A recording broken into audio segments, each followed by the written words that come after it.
નમસ્કાર, હું પ્રોફેસર પ્રયત્કર કાનડિયા. મિત્રો, આજે હું વાત કરીશ મારા ખેતરનું ખેડાણ. ખેતરમાં જો ઉપજાઉ પાક પકવવામાં આવે અથવા તો પ્રોડક્ટિવ કોઈ પાક પકવવામાં આવે તો ખેતર સમૃદ્ધ બની જાય અને ખેડૂત પણ સમૃદ્ધ બની જાય.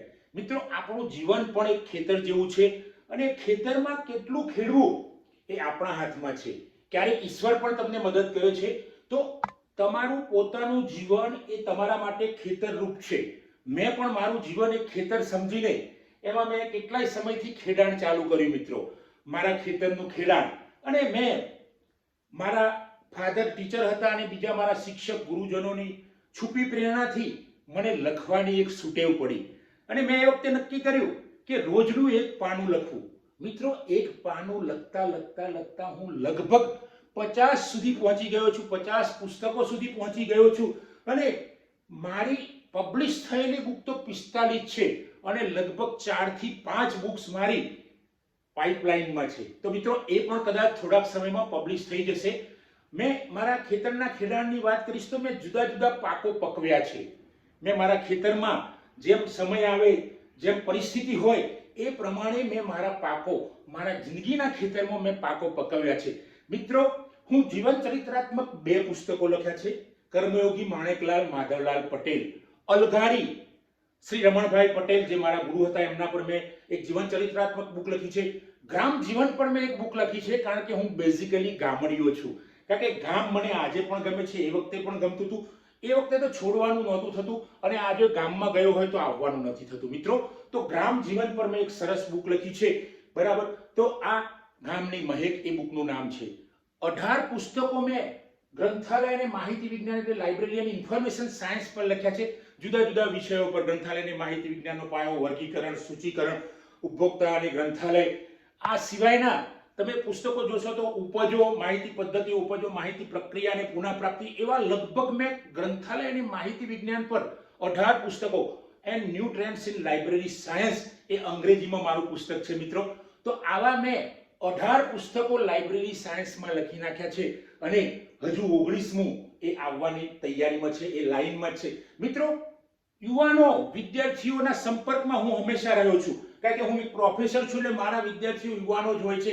એમના સંપર્કમાં રહેવાથી ઘણા સમય પહેલા મને અંદરથી એક મારો આત્મા જાણે કે જાગી ના ગયો છે, આત્મબળ વધી ગયું મારું, અને કંઈક ભગવાન ઈશારો કરે છે કે ભાઈ તું પ્રોફેસર છે, તારે વિદ્યાર્થીઓ પર, યુવાનો પર લખવું જોઈએ. એટલે મિત્રો, મેં 5 બુક મોટિવેશનલ બુક લખી નાખી.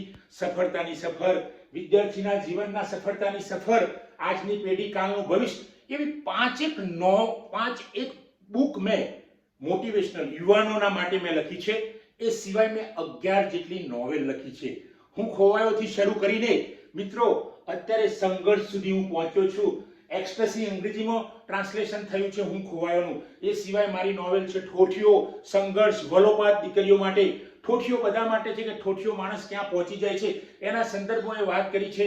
વલોપાત એ દીકરીઓ પર કેવી રીતે લોકો એવા બળાત્કાર કરતા હોય છે અને એમાંથી કેવી રીતે બચવું જોઈએ એના પર એ મારી નોવેલ છે. તો 11 નોવેલ મેં લખી છે અને એમાં કોરોનાના સંદર્ભમાં છે. કોરોના વેદનાઓ લઈને આવ્યો, કોરોના માણસોનું પિંજરું લઈને આવ્યો. એવા રીતે મારા 3 કાવ્ય સંગ્રહ છે.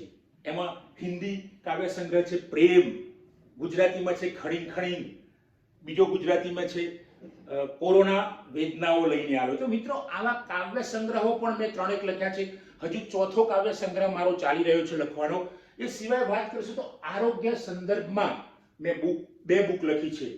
આહાર ને કુપોષણ ઉપર મેં લખી છે બુક એક, અને બીજી બુક છે મન વિંધાયું. એટલે કે આજના ફાસ્ટ યુગમાં કોઈને સમય નથી હોતો, કોઈ કોઈને સમય નથી આપી શકતું, કોઈ કોઈને જોઈએ એટલો પ્રેમ પરિવારમાંથી મળતો નથી, એટલે માણસ સ્ટ્રેસમાં, ડિપ્રેશનમાં, તણાવમાં, હતાશામાં જતો રહે છે અને એ વખતે એને ખૂબ મુશ્કેલી પડે છે. ત્યારે એને એવું લાગે છે કે જો આવો રોગ થાય એના કરતાં તો પેટમાં દુખે સારું, એના કરતાં તો ઓપરેશન કરાવવું સારું. એટલે માનસિક રોગ એટલો ભયંકર છે.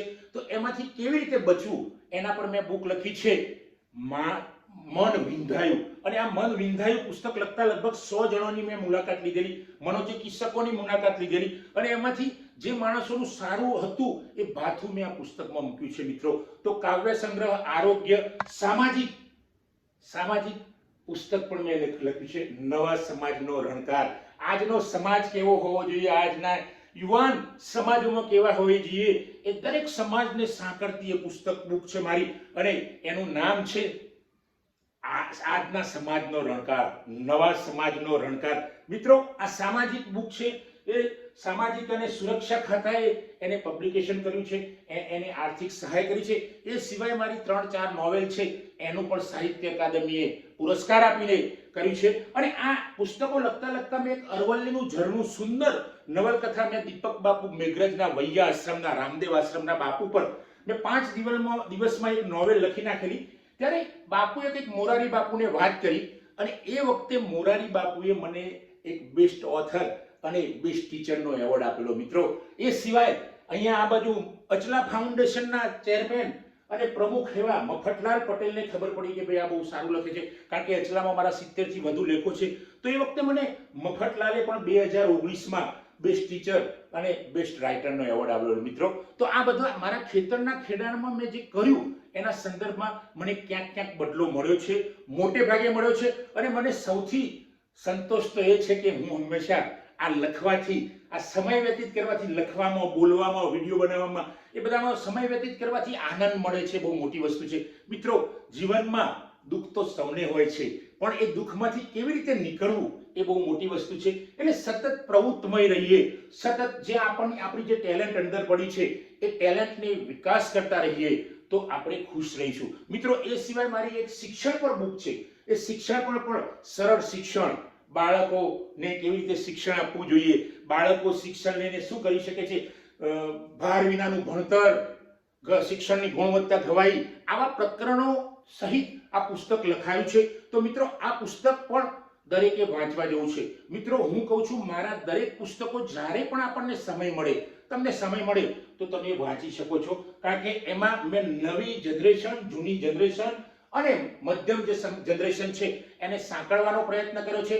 મારા દરેક પુસ્તકમાં જે નવલકથા રૂપે પુસ્તકો છે, મોટિવેશન છે, એમાં પ્રેમ વધારે ઉપસી આવે છે કે માણસ એકબીજાની સાથે રહે તો શું કરી શકે. એવું જ મેં એક ટૂંકી વાર્તા, એક પુસ્તક છે મારું, મહેકતા ફૂલો. મિત્રો, આ મહેકતા ફૂલોમાં સમાજમાં જેને કોઈ ઓળખતું નથી, દેશમાં વિદેશમાં પ્રખ્યાત માણસોને સૌ ઓળખે છે, સૌ એમના પર લખે છે, પણ જે નાના માણસો છે છતાંય કંઈક મોટું કામ કરી ગયા છે, સમાજની અંદર ખૂબ સરસ પ્રેમ પ્રસરાવી ગયા છે, એવા માણસોને કોઈ ઓળખતું નથી. ત્યારે મેં એના પર લખ્યું છે મહેકતા ફૂલો, એક વાર્તા સંગ્રહ છે મારો. મિત્રો, આ વાર્તા સંગ્રહ વાંચશો તો તમને બહુ મોટિવેશન મળશે, તમારું હૃદય ગદગદ થઈ જશે, ક્યાંક તમારા ચહેરા પર જોરદાર હાસ્ય છવાઈ જશે, ક્યાંક તમે ખડખડાટ હાસ્ય કરશો. તો અમારી ટૂંકી વાર્તાઓ. તો મિત્રો, આ રીતે મેં અત્યાર સુધીમાં 45 પુસ્તકો લખ્યા છે. લગભગ મેં 200 થી વધુ વિડીયો યુટ્યુબ પર મારા છે. એ સિવાય પણ હું આર્ટિકલ 150 જેટલા મેં આર્ટિકલ, રિસર્ચ પેપર લખ્યા છે.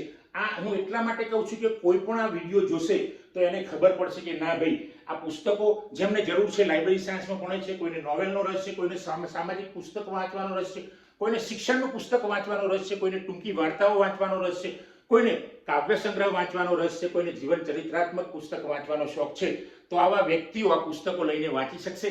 મારા પુસ્તકો તમને પબ્લિક લાઇબ્રેરી, એકેડેમિક લાઇબ્રેરીમાં મળી શકશે. બરાબર, તો કોઈ પણ લાઇબ્રેરીનો સંપર્ક કરો, આપ પબ્લિક અને અમારા પુસ્તકો વાંચી શકો છો. મિત્રો, એ સિવાય જ હમણાં મારા નવા આવનાર પુસ્તકો છે. લાઇબ્રેરી ઇન્ફોર્મેશન સાયન્સમાં MCQ ક્વેશ્ચન છે, જે પુસ્તક કામમાં આવશે લાઇબ્રેરી સાયન્સ વિભાગ અથવા તો વિષયમાં ભણતા વિદ્યાર્થીઓને. ગૌણ સેવા પસંદગીની પરીક્ષા આપવી હોય, JRF ની પરીક્ષા આપવી હોય, નેટ સ્લેટ, PhD એન્ટ્રન્સ ટેસ્ટની, અથવા તો કોઈ KVS, સેન્ટ્રલ સ્કૂલ, એવી કોઈ કોમ્પિટિટિવ એક્ઝામ લાઇબ્રેરી સાયન્સમાં આપવાની હોય તો આ પુસ્તક ખૂબ કામમાં આવશે. તો મિત્રો, મારા પુસ્તક આપ ખરીદી શકો છો, મેળવી શકો છો, કોઈ લાઇબ્રેરીમાં જઈને તમે મેળવી શકો છો, ઇસ્યુ રિટર્ન કરાવી શકો છો. એ સિવાય મારું પુસ્તક આવવાનું છે ગ્રંથાલય વ્યવસ્થાપન, ગ્રંથાલય સંચાલન, લાઇબ્રેરી મેનેજમેન્ટ. એ પણ લાઇબ્રેરી વિષયમાં થોડાક સમયમાં પબ્લિશ થઈ જશે. તો મિત્રો, આવા લગભગ હું 45 પુસ્તકો પબ્લિશ થયા છે. 3 થી 4, 5 પુસ્તકો પાઇપલાઇનમાં છે, તો એ પણ આવી જશે. તો મિત્રો, આપને જો રસ હોય અને જો આપના જીવનમાં મારા પુસ્તકો, મોટિવેશનલ, કાવ્ય સંગ્રહ, નોવેલ આપના જીવનમાં ખૂબ ઉપયોગી થશે, તો આપને સમય મળે ત્યારે આ પુસ્તકો લઈને વાંચશો. મિત્રો,